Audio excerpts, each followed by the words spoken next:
कल कल की क्या तैयारियां हैं? कल रविदास जयंती आप मनाने जा रहे हैं, क्या कुछ तैयारी है आपका? देखिए, 12 तारीख को माघ पूर्णिमा था। 12 फरवरी को पूरे बिहार में, पूरे देश में संत श्रोमणी गुरु रविदास जी की जयंती मनाई गई और उस दिन दिवाली भी रविदास चेतना मंच ने मनाया गया। और पखवाड़ा के रूप में कल 23 फरवरी रविवार को राज्य स्तरीय संत श्रोमणी गुरु रविदास जी की 648वां जयंती मनाई जाएगी। स्थान रविंद्र भवन सभागार, पटना। इस कार्यक्रम का उद्घाटन करता बिहार के भावी मुख्यमंत्री, गरीबों, दबे कुचले शोषितों के नेता और बिहार विधानसभा के प्रतिपक्ष के नेता श्री तेजस्वी प्रसाद यादव जी करेंगे। इस कार्यक्रम में संत रविदास जी के विचार के मानने वाले सभी मंत्री, विधायक, पूर्व एमएलसी, सांसद, पूर्व सांसद, कर्मचारी, पदाधिकारी, बुद्धिजीवी और पंचायती राज के जनप्रतिनिधि लोग भी और समाज सेवी भी इसमें शामिल होंगे। यह कार्यक्रम 11 बजे से शुरू हो जाएगा और 11 बजे से जितने हमारे जिला के, जो हमारे रविदास चेतना मंच के हमारे प्रतिनिधि हैं, प्रभारी हैं, सब लोगों से अपना अपना वक्तव्य लिया जाएगा और लास्ट में हमारे नेता आदरणीय तेजस्वी प्रसाद यादव जी का उद्बोधन होगा। गरीबों के लिए, दबे कुचले के लिए, शोषितों के लिए।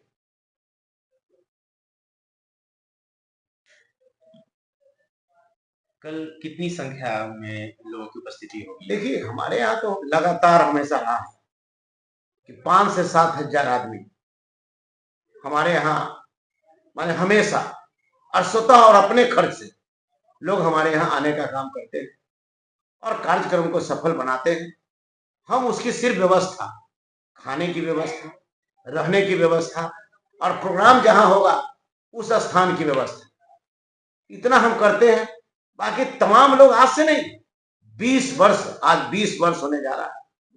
पटना में 2005 से जब माननीय लालू प्रसाद यादव जी का आशीर्वाद मिला, हम विधायक बनकर के आए पटना में, उस समय से इसको हम इस कार्यक्रम को चालू कर रहे हैं आदरणीय श्री लालू प्रसाद यादव जी का आशीर्वाद से।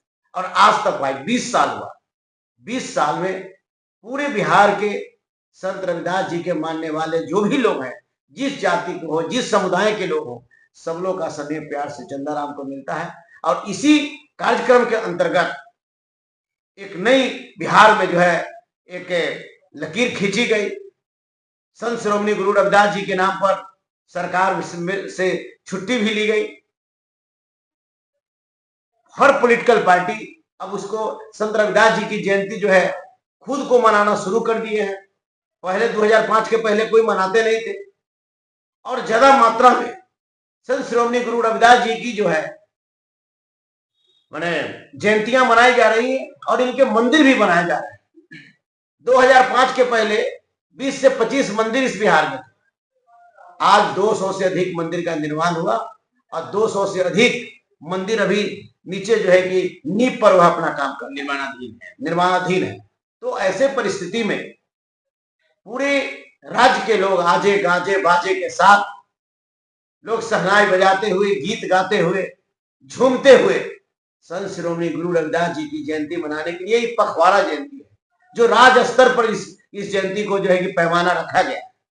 और इसी रविदास चेतना मंच के बैनर के नीचे पूरे बिहार में, बिहार का कोई ऐसा पंचायत नहीं जहां संत श्रोमणी गुरु रविदास जी की जयंतियां नहीं मनाई जाती हो, उनके विचार को जनमानस तक पहुंचाया नहीं जाता हो। संत के विचार से इस देश का कल्याण हो सकता है। संत के जो बानी है, जिन्होंने बेगमपुर की बात की थी कि ऐसा ऐसा हमको हमारा जो बेगमपुर हमारा गांव है, घर है, जहां सब जाति समाज ही होकर करके, न यहाँ ऊंच हो, न यहाँ नीच हो, न कोई बड़ा हो, न कोई छोटा हो, सब के सब एक मत में रह करके काम करो, जिसका के लिए उन्होंने बेगमपुर का सपना देखे थे। और उन्होंने 3 मंत्र भी देश लोगों को दिया था। इसी मंत्र से ही देश का कल्याण होगा। इसी मंत्र से हर घर में, देश के राज्य के हर घर में इंजीनियर, डॉक्टर पैदा लेगा, एसपी, डीएम पैदा लेगा। वो मंत्र है आधी रोटी खाएंगे, बेटा बेटी को पढ़ाएंगे, आधी रोटी खाएंगे, नशा मुक्त समाज बनाएंगे, आधी रोटी खाएंगे, अंधविश्वास को मिटाएंगे, तभी जाकर इस देश का कल्याण होगा। क्या ये कह सकते हैं कि इस रविदास जयंती के माध्यम से रविदास समाज में एक नई चेतना और एक नई विचार का उद्भव होगा, एक संचार होगा? हाँ, हुआ। नई चेतना का मान लेते हैं कि अगर उद्भव नहीं होता, नई चेतना नहीं जागती, तो 2005 के पहले कोई संत रविदास जी के लोग तो जानते नहीं थे, मात्र 10% ही जानते थे। आज गांव गांव में आप माघ पूर्णिमा का दिन आप घूम करके देख लीजिएगा, तो हर टोला, एक ऐसा टोला नहीं मिलेगा जहां संत रविदास जी की पूजा नहीं। पूरे घर घर में जो है लोग नींव पोत कर करके दिन में पूजा पाठ करते हैं, और रात में जो है कि अपने घरों को दीप जलाकर दिवाली के रूप में मनाने का काम करते हैं। मैं आपकी निष्ठा ज्यादातर मैं ये देखता हूँ कि संत रविदास जी में आपकी निष्ठा मतलब बढ़ चढ़ करके है।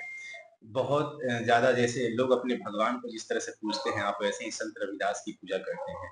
ये विचार आपके अंदर कैसे आया? देखिए, ये पहले मैं एक बार कलकत्ता गया था। कलकत्ता का जो कार्यक्रम हुई थी, एक शोभा यात्रा, बड़ा शोभा यात्रा निकला। उस तरीका से हमने जब संत रविदास जी के बारे में जब मैंने जाना, तो हमने कहा कि अरे ये रविदास कुल में पैदा लेने वाले संत, जिन्होंने मन चंगा तो कठौती में गंगा, जिन्होंने एक कंगन को, सोना के कंगन को, 2 सोना का कंगन पानी मट्टी जो चमड़ा फुलाने वाला जो कठौता है, उसमें उन्हें पुराने का काम किया। संत रविदास जी की जीवनी जब पढ़ा गया तो उसमें बताया गया कि जब समुद्र में गई नाव पर इनको कोई अदर कास्ट के लोग, जब दूसरे संत जो जब बैठने नहीं दिया गया था, तो ये पत्थर के जो है कि नाव बना करके समुद्र इन्होंने पार करने का काम किया। यही नहीं, जो पत्थर का मूर्ति श्री कृष्ण जी का था, उसको जमीन पे चलाने का काम किया। और इन्होंने जो है निश्चित रूप से कहा था कि मन चंगा तो कठौती में गंगा। अगर आपका पवित्र है तो आपको ईश्वर की प्राप्ति सहज मिल सकता है।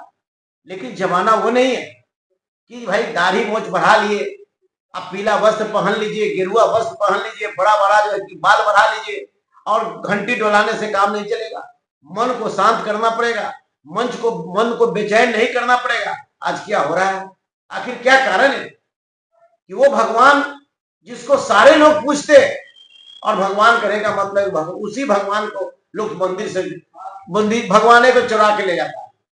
ये कैसा कहने का मतलब? बड़ी कभी कभी हमारी लगती है कि भगवान को, जिस भगवान पर आस्था है, भगवान से हम रोटी मांगते हैं, जिस भगवान से हम कपड़ा मांगते हैं, जिस भगवान से नौकरी बेटा का मांगते हैं, जिस भगवान से हम स्वस्थ होने की कामना करते हैं, जिस भगवान से अम में खम में दीवान में भी भगवान है, उनसे प्रार्थना करते हैं, इसके बावजूद भी भगवान को लोग चुरा करके ले जाता है, FIR होता है।